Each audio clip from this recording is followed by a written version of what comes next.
Nessa semana eu estava dando aula no cursinho, estava falando sobre as constituições brasileiras. E alguns alunos sentiram dificuldade em entender. Então eu resolvi fazer essa videoaula curtinha só para explicar um pouco sobre as constituições brasileiras. Nos Estados Unidos, eles assinaram a Constituição em 1776, no processo de independência dos Estados Unidos, e a Constituição é a mesma até hoje. Mas vale lembrar que nos Estados Unidos, a Constituição ela dá autonomia aos estados. Então, cada estado americano tem sua própria Constituição com suas leis próprias. Em alguns momentos, o Congresso Nacional americano se reúne e coloca essas leis como leis nacionais. Aí eu sempre cito o exemplo de Barack Obama, que é havaiano, porque a mãe dele era branca, o pai era negro, e os estados americanos, nenhum estado fazia casamento interracial. O único estado que permitiu casamento interracial era o Havaí. E por isso eles foram se casar no Havaí e Barack Obama acabou nascendo lá, sendo havaiano. E aí, com o passar do tempo, os estados americanos começaram a aprovar leis locais permitindo o casamento interracial, até que o Congresso Nacional americano se reuniu e resolveu decidir, a liberação do casamento interracial. Só que no Brasil não. Aqui no Brasil a nossa Constituição ela é elaborada para cada momento da nossa história. Então, em cada momento da nossa história a gente faz uma Constituição diferente. O Brasil era a monarquia. Em 1822, Dom Pedro anunciou a independência do Brasil. Em 2 de julho de 1823 ocorreu a concretização da independência, quando as tropas baianas expulsaram as tropas portuguesas na Batalha de Pirajá. Aí vocês lembrem do hino da Bahia, da independência da Bahia. Nasce o sol ao 2 de julho, brilha mais que no primeiro. Lembre que no dia 1º chovia e havia a possibilidade da batalha ser adiada. Mas aí no dia 2 fez sol e eles resolveram manter a batalha e nós vencemos a batalha através do corneteiro Lopes. E aí, com isso, nós concretizamos nossa independência. Mas, além da nossa independência ter sido feita por um absolutista, o Dom Pedro era filho de Dom João, rei em Portugal, primogênito do rei de Portugal. Então, além dessa característica diferenciada do resto da América espanhola, que foi feita por republicanos, além disso, ainda tinha o interesse que a sociedade brasileira tinha em manter a monarquia por causa dos títulos nobilitários. Dom João havia distribuído títulos pelo Brasil. Ele distribuiu mais títulos no período joanino, de 1808 até 1821, do que 300 anos da história portuguesa. Então, o povo entendia que se o Brasil virasse uma república, os títulos não valeriam para nada. Então, a atração que os títulos nobilitários tinham sobre o povo, principalmente o povo do Rio de Janeiro, era muito grande. E aí, adotada a monarquia, Dom Pedro forma uma Assembleia Nacional Constituinte para fazer a Constituição para a monarquia. Só que quando ocorreu a proclamação da República em 1889, a Constituição monárquica não servia para a República, então nós fizemos uma nova Constituição. A Constituição de 1891 é uma Constituição republicana, então aí nós já vamos para a nossa segunda Constituição, e a primeira Constituição republicana.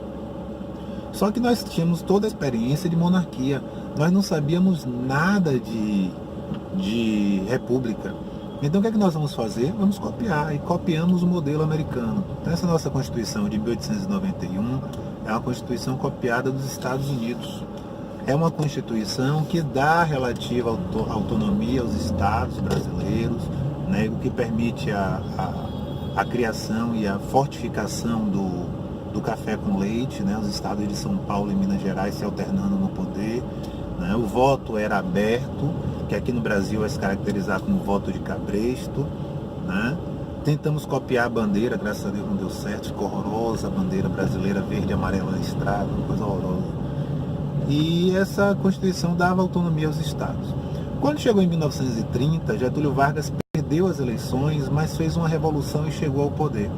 E ele não aceitava, ele não ter o controle. Então ele vai fazer uma Constituição que vai permitir, né, centralizar o poder na mão do presidente. Nós já tínhamos uma certa experiência em república, sabíamos que isso era possível. E aí a Constituição de 1934, nossa terceira Constituição, segunda da República, ela saiu centralizadora, né? Criação de vários ministérios, Ministério da Educação, Ministério da Defesa, Ministério do Trabalho, né? Getúlio Vargas traz para ele toda a responsabilidade administrativa do país, né? Então a autonomia que os estados tinham desaparece. Antes de Getúlio Vargas existia o Exército da Bahia, depois de Getúlio Vargas nós vamos para o Exército Brasileiro. É a necessidade de criar uma identidade nacional, criar o povo brasileiro, que até então não existia. Mas essa Constituição durou pouco tempo, essa Constituição só durou 3 anos. Ela tinha um defeito, para Getúlio Vargas isso seria um defeito, que era não ter reeleição. A primeira Constituição do Brasil a ter reeleição é a nossa atual Constituição, de 1988. E Getúlio Vargas não pretendia sair do poder, né? Então ele é eleito por essa Constituição em 34. O mandato presidencial era de 4 anos, ele deveria se retirar em 38. Mas como ele não queria sair, o que é que ele faz? Ele aí cria uma farsa, dá um golpe, né? Rasga a Constituição, implanta uma ditadura fascista, uma ditadura do Estado Novo, e essa nova ditadura precisava de uma nova Constituição que oficializasse o regime totalitário. E aí ele rasga a Constituição de 34 e impõe a de 37. Mas ele fechou o Congresso Nacional, e como ele fechou o Congresso Nacional, ele não tinha como formar uma nova Constituição. Então ele pegou uma Constituição de um outro país, uma Constituição fascista de outro país, copiou, né? Se fosse hoje ele tinha passado o corretivo no nome onde estava escrito lá Polônia, e ele iria colocar no lugar Brasil. E nós copiamos a Constituição da Polônia, e é por isso que a Constituição de 37 ficou conhecida como a Constituição Polaca de 37. Né? Ela tem algumas características interessantes. Por exemplo, ela deu a Getúlio Vargas, ao presidente, plenos poderes. Ela extinguiu o cargo de vice-presidente, não existia vice-presidente. Né? Ele deu amplos poderes ao executivo. Mas a característica mais importante dessa Constituição é que ela é a primeira Constituição a ter CLT. Né? Getúlio Vargas teve muito cuidado ao introduzir os direitos trabalhistas na Constituição. E aí a consolidação das leis trabalhistas ou leis do trabalhador aparece pela primeira vez na Constituição de 37. Só que é uma Constituição ditatorial. E quando a Segunda Guerra Mundial acaba e a ditadura de Vargas acaba, nós precisamos de outra Constituição. E aí nós vamos para a Constituição de 46, mais uma Constituição. E a Constituição de 46, ela é linda, é belíssima, é considerada uma das mais bonitas da nossa história. Ela é extremamente democrática, 3 poderes igualitários, né? Manteve a CLT, manteve o voto feminino e o voto secreto da Constituição de 34, né? Ela manteve as garantias. E essa Constituição traz como novidade a reforma agrária. Então a Constituição de 46 é a primeira Constituição da história do Brasil a citar a necessidade de fazer uma reforma agrária. Não quer dizer que fez, não, né? A Constituição dizia é necessário fazer. Ninguém vai fazer, mas está na Constituição. Então a primeira Constituição a falar em reforma agrária no Brasil foi a Constituição de 1946. Ela era tão bonita, tão democrática, que quando os militares tomaram o poder, em 1964, ocorre uma intervenção militar seguida de golpe, e nessa intervenção militar seguida de golpe, a Constituição Democrática não servia. E aí o que é que eles fazem? Uma nova Constituição, que é a Constituição de 67. Alguns afirmam que 69 teve outra, mas eu não concordo não. A Constituição é de 67. Tá? Essa Constituição tem 2 características bem legais. Bipartidarismo, que eu não sou totalmente contra, né? Na verdade, eu acho que a gente tem partido demais no Brasil, com pouca ideologia, né? Então, a Constituição de 67 estabelece a necessidade de 2 partidos.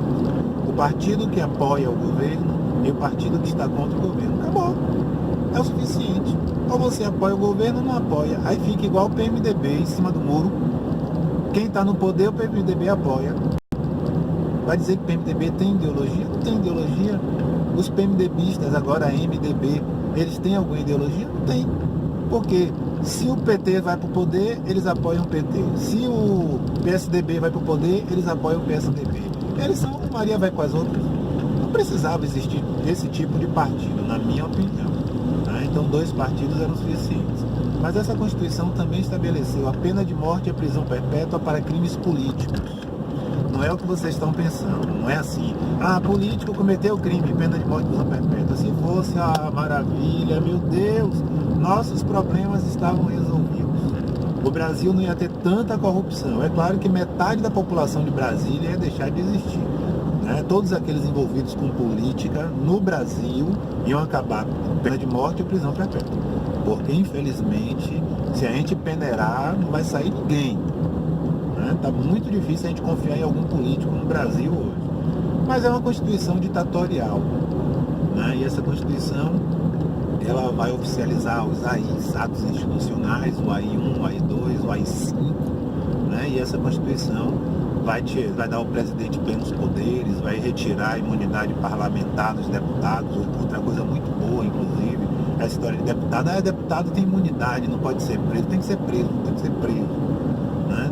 Tem que responder na justiça, tem que fortalecer a justiça do país. E aí, com o retorno dos civis ao poder, nós fazemos mais uma Constituição, uma Constituição de 1988, que é a nossa atual Constituição. Uma Constituição que foi feita às pressas, porque a gente estava com medo dos militares tentarem voltar ao poder. E aí fizemos uma Constituição às pressas, uma Constituição que não permite intervenção militar, porque nós tínhamos medo que os militares tomassem o poder. É uma Constituição que estabelece voto para o analfabeto. É a primeira Constituição do Brasil a ter o voto do analfabeto, garantir ao analfabeto o direito de participação política. Não que eu seja a favor. Eu também não acredito que todo mundo tem que ter direito de voto, não. Por isso que está esse brega que está aí. E essa Constituição, apesar de ter muitos erros, é uma Constituição que nós estamos lapidando aos poucos. Né? Meus professores de Direito Constitucional costumam dizer que a Constituição não é mal feita, é uma Constituição bonita, é uma Constituição bem feita. O problema da Constituição é que ela não é levada a sério. Não se cumpre a Constituição, né? Se procura as brechas da Constituição. E aí, consequentemente, a gente acaba se decepcionando. Aí quando um aluno meu diz assim, porque a Constituição brasileira é uma merda, não é uma merda. Né? Nossa atual Constituição é uma Constituição bonita, nosso Código Civil é recente, nosso Código Civil é de 2002, mas é uma Constituição que ninguém respeita, nossos políticos não respeitam, né? E aí, consequentemente, nós acabamos tendo os problemas que nós temos hoje no Brasil. Bem, essa é uma visão geral das Constituições brasileiras, né? Nós tivemos a de 1824, né? A única com 4 poderes.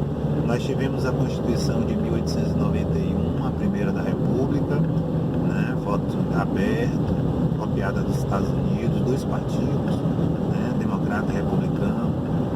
Nós temos a Constituição de 1934, né? Getúlio é pressionado a fazer uma Constituição e faz essa Constituição.